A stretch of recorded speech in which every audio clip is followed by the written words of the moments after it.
Hi, welcome to Marker Board Videos. Today's video is about heat, and we're going to do a lot of work about heat. We're going to do a lot of talking about temperature. We're going to focus a lot in the next video on thermometers and how they work. But for right now, let's just get a general overview of what heat is and is not and how it moves.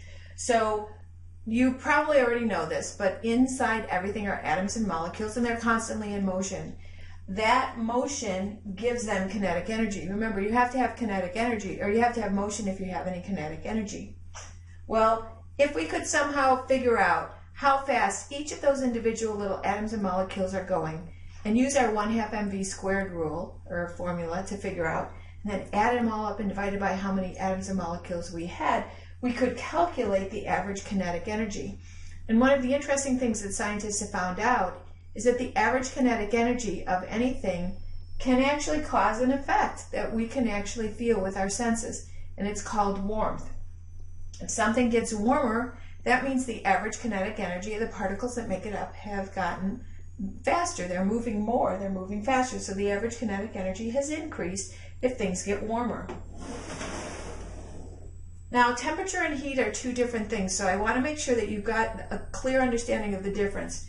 Temperature is related to the random motion of the atoms or molecules, but it's not exactly a measurement of it.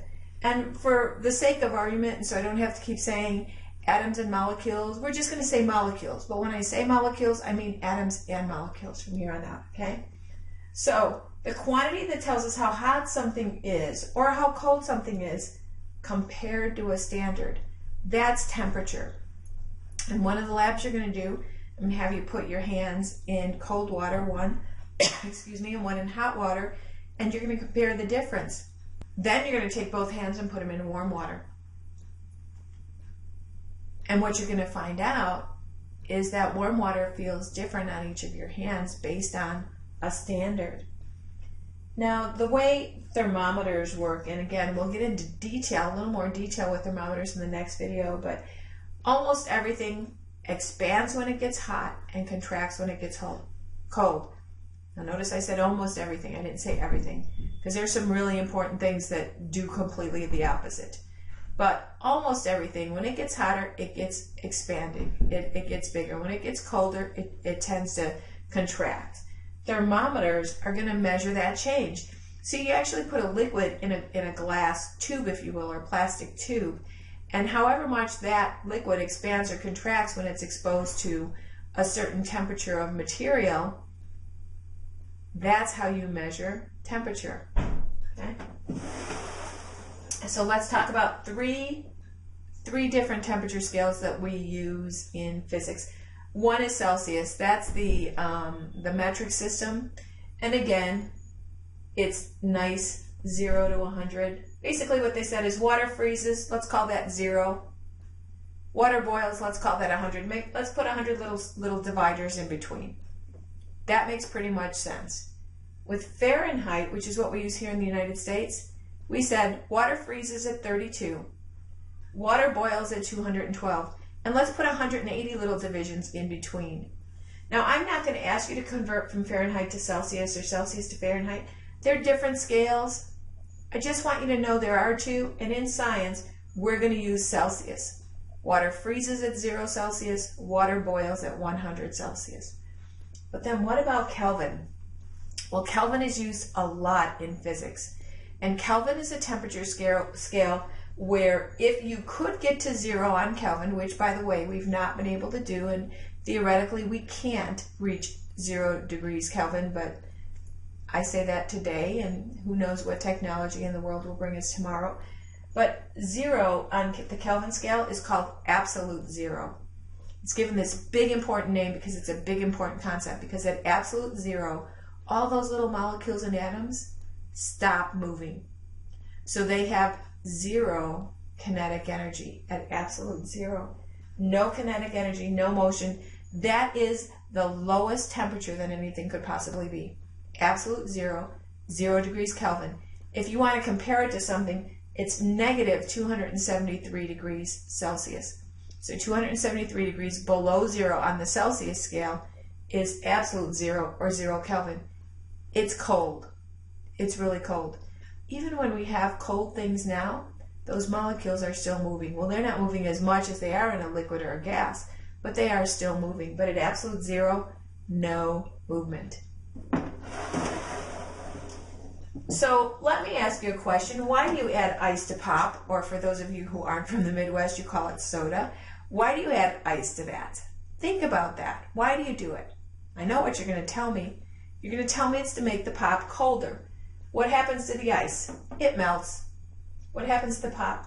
It gets colder. But what really happens is the heat from the pop flows into the ice cube. That extra energy causes it to warm up and then melt. So you're really warming up ice cubes when you add ice to pop. The effect is that you see and you taste and you feel that cold soda. But what you're really doing is you're warming up ice cubes, and the result is it cools down the pop.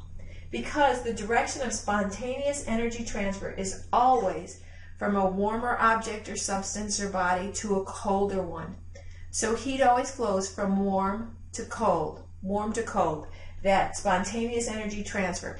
If you put a cold thing next to a hot thing, the cold thing will get warm. Yes, the hot thing gets colder, but it's only because it loses some of that energy. Energy transfer from one object to another is heat. So there you go. That's what heat is. Heat is the transfer of energy from one object to another. That results in a change of temperature. That results in something that you can feel usually or measure if you have a sensitive enough device. But energy transfer from one object to another is heat. Matter doesn't contain heat. It's not like I've got this stuff and it's called heat and it's mine, like money. It doesn't contain heat. Heat is energy in transit. Heat occurs when you have energy moving from one body to another, and again, it moves from the warm body to the cold body. So heat is energy in motion, okay? Is there something else that we talked about with energy in motion? Oh yeah, kinetic energy. That's exactly right. And think about what heat is.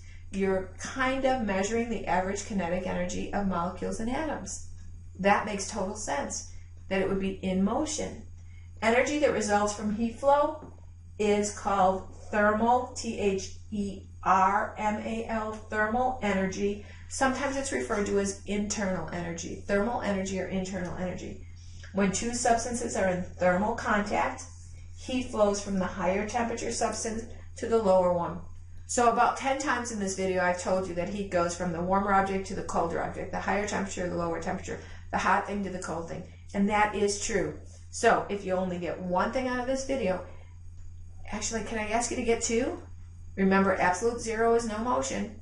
And remember, heat flows from a warmer body to a colder one.